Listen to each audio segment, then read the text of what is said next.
orang Rusia sendiri datang ke Indonesia supaya menjadi hitam. Biasanya di Rusia itu dianggap eksotis. What?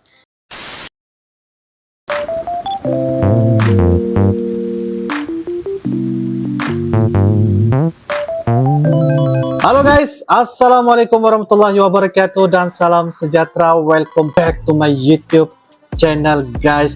Oke guys, pada kali ini kita akan teruskan lagi membuat satu bakal video reaction, dan topik kita pada kali ini adalah berkenaan tentang bule dari Rusia, cewek dari Rusia. Mengatakan ada beberapa hal culture shock apabila tinggal di Indonesia. Bagaimana cerita tentang culture shocknya itu pun guys, saya nggak tahu, tetapi apapun kita akan sama-sama lihat bareng dengan Uncle. Tonton kita bersama apakah cerita mengenai tentang culture shock bule dari Rusia, cewek cantik dari Rusia. Dengan judulnya 6 culture shock bule Rusia di Indonesia. Tanda soal guys. Dan ini merupakan dari channel yaitu Belajar Bahasa Rusia Indonesia. Oke guys, seperti biasa, like, comment, share, dan juga subscribe di dalam channel ini guys. Oke, seperti apakah cerita mengenai tentang culture shock ya, boleh dari Rusia, cewek dari Rusia, apapun tanpa berbasa-basi. Yuk kita sama-sama nonton di dalam video pada kali ini. Yuk guys. Oke guys, dengan hitungan 1, 2, dan 3 guys. Kali ini saya mau cerita tentang perasaan saya. Wow, perasaan terkejut saya. Terkejut. Atau culture shock. Hmm. Saat pertama kali ke Indonesia, waktu itu ke Jakarta. Oh, waktu itu ke Jakarta guys. Alright. Halo semua, apa kabar?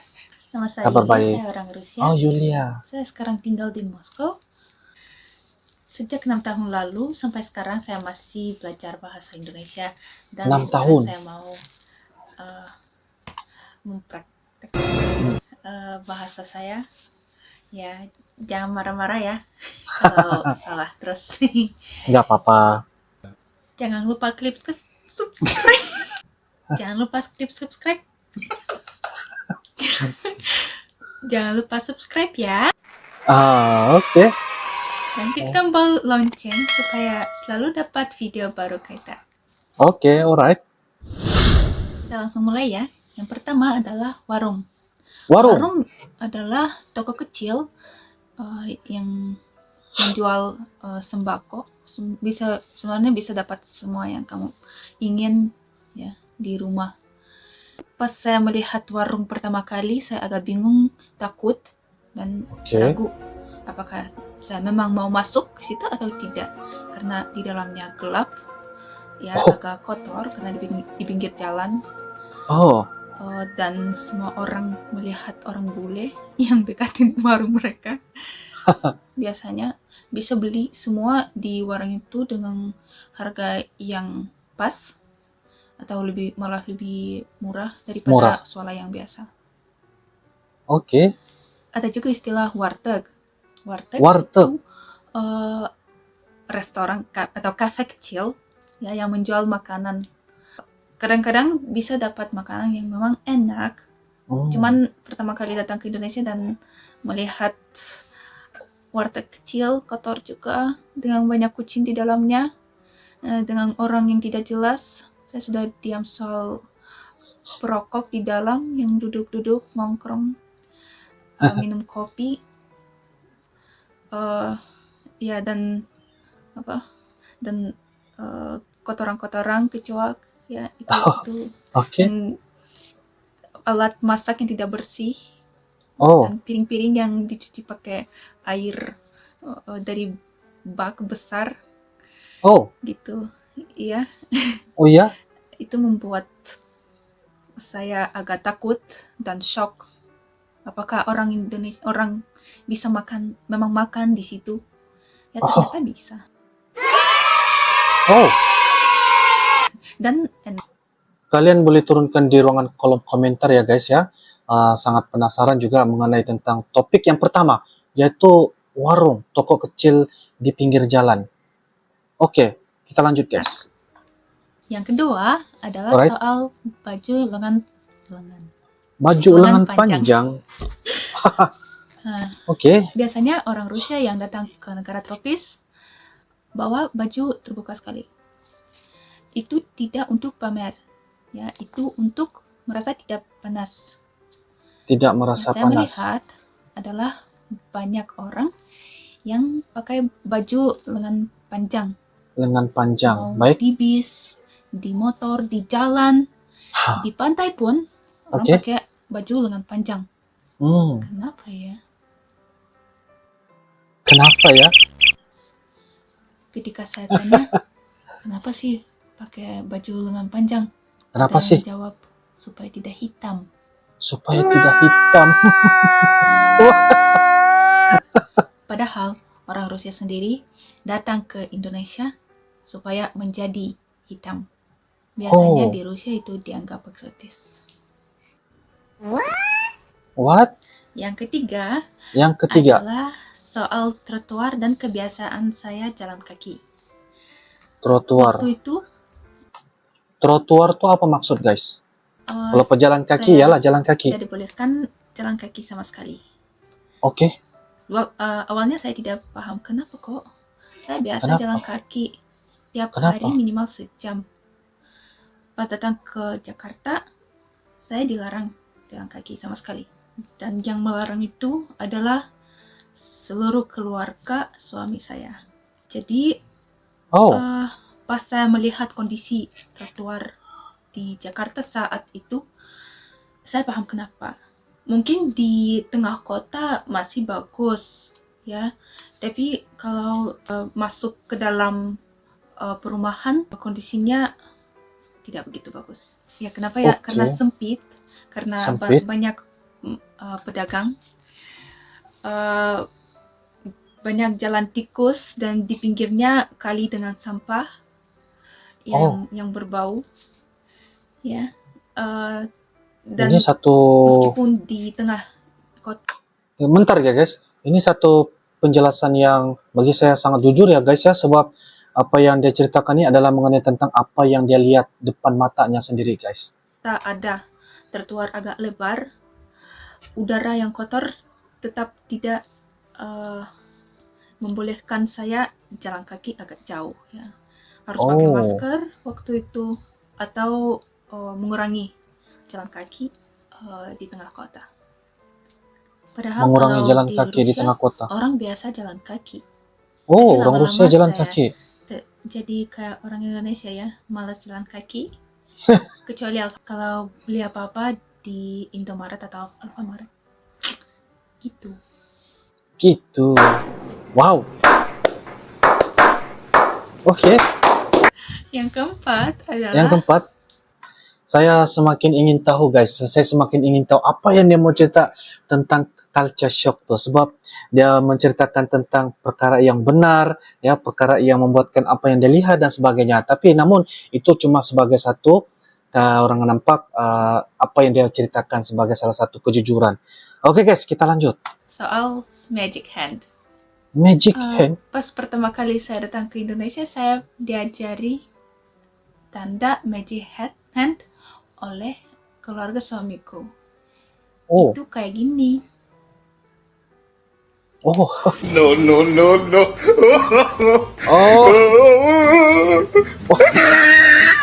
Tanda kayak gini dipakai ketika mau nyebrang jalan. Menyeberang jalan. Di zebra cross atau di tempat sembarangan. Iya, betul. Di Rusia sih tidak bisa memakai tanda kayak gini karena tidak dipahami oleh orang yang naik kendaraan, ya. Dan saya pernah punya pengalaman pas saya baru kembali dari Indonesia, saya pakai tanda ini dan kayaknya orang yang lagi nyetir tidak paham ya. Saya sih beruntung, saya selalu dikasih jalan. Yang kelima adalah tawar-menawar harga di pasar tradisional. Jadi pas pertama kali saya datang ke Indonesia, saya ingin melihat pasar tradisional juga karena saya pikir itu menarik buat saya, jadi saya ikut. Cuman sebelum kami masuk waktu itu, saya diminta diam saja dan jalan-jalan agak jauh dari mereka. Saya bingung kenapa. Ya, saya dianggap orang tidak terkenal ya. Tidak terkenal.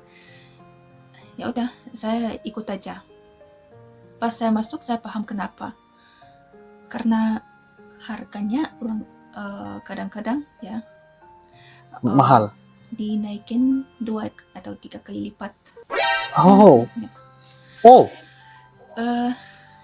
Cuman ketika saya coba dekatin dan pakai bahasa Indonesia dan mulai ngomong bahasa Indonesia di depan pedagang, ya, cuman tanya apa kabar, ya, sehat atau tidak, apa ini, apa itu, dan mereka kayak meleleh di depan saya ngomong. Waktu itu saya tidak paham apa mereka ngomong kepada saya, tapi harganya langsung turun. Oh, langsung turun ya. Dan Wah. malah dapat diskon. Kesimpulan saya waktu itu, ya kalau tahu bahasa Indonesia kayaknya bisa tawar-menawar juga. Oh, bisa tawar-menawar ya. Sejak itu saya mulai berusaha belajar bahasa Indonesia resmi dan gaul. Oh, oke, bagus. Supaya saya tidak dianggap asing. Dan saya berhasil. Yang keenam adalah makanan pedas. Makanan pedas. Keluarga suami saya, terutama keluarga suami saya, suka pedas. Pas kami makan, mereka bilang, itu tidak pedas. Terus saya coba, itu tidak pedas kali buat saya. Terus mereka tunjuk, ya ini sedikit pedas. Ya ini tetap pedas buat saya.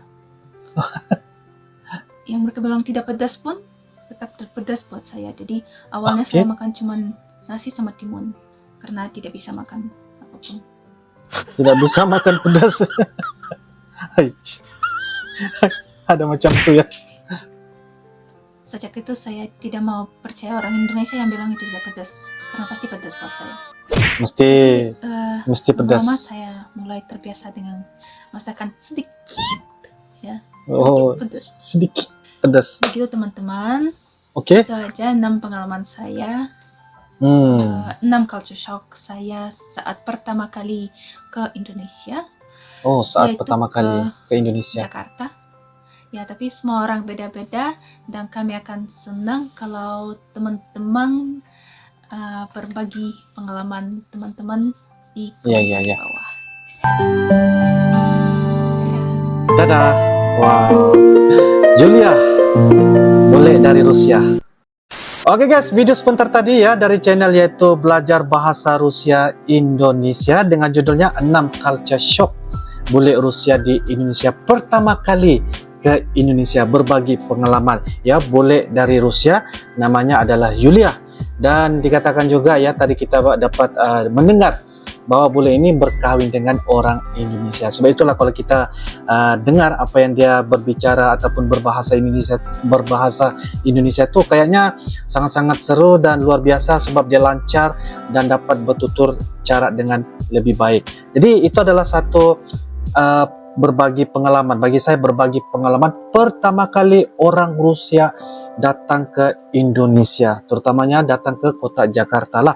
Dan apa yang saya dapat meneliti ataupun terperinci yang saya dapat mendengar secara rangkumannya adalah mengenai tentang perkara pengalaman dengan mata ataupun perkara yang dilakukan sewaktu berada di Jakarta ya, dari segi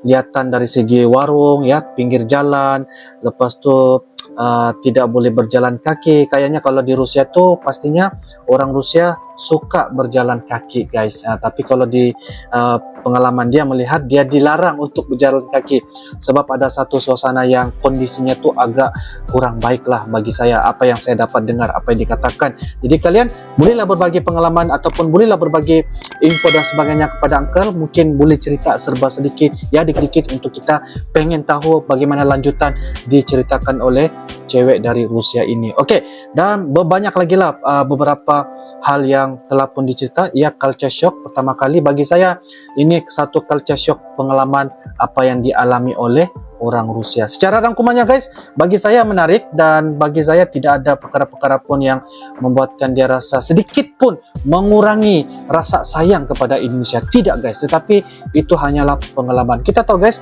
di mana-mana tempat pun pastinya ada beberapa hal perkara-perkara ataupun pengalaman yang mungkin kurang enak mendapat apa yang kita dapat. Tetapi halnya secara totalnya, keseluruhan semuanya baik-baik aja guys. Bagi saya begitulah ya, sama ada di Indonesia, Rusia, di Malaysia, di mana-mana pun negara, sebab pastinya ada keunikan, pastinya ada kelebihan, pastinya ada kekurangan, tetapi kayaknya janganlah jadikan sebagai kekurangan itu sebagai satu perkara yang kita rasa perlu kita teruskan, tetapi malahan kita coba untuk ya mengurangi dan perbaikilah ya perkara-perkara sebegitu. Kalau sikap kita begini ya, kita perlu ubah sikap kita guys. Seperti kayak yang begitulah. Itu pendapat saya guys ya. Jikalau ada beberapa perkara ingin berbagi info ya, kalian boleh turunkan di ruangan kolom komentar guys. Bagi saya apa yang diceritakan oleh orang Indonesia, kayaknya memang dia sangat betah di Indonesia sehingga akan bernikah dengan orang Indonesia. Begitulah apa yang saya dapat dengar. Cara berbahasa Indonesianya itu pun keren banget guys, luar biasa.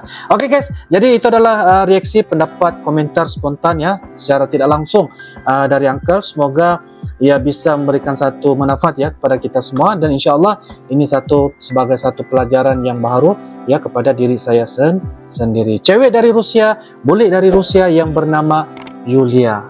Oke guys, jadi itu saja dari Uncle. Kita akan bisa ketemu lagi di video-video akan datang guys. Sampai jumpa lagi. Lebih dan kurang, Uncle mohon maaf. I love you Indonesia, I love you Malaysia. Assalamualaikum warahmatullahi wabarakatuh. Bye-bye.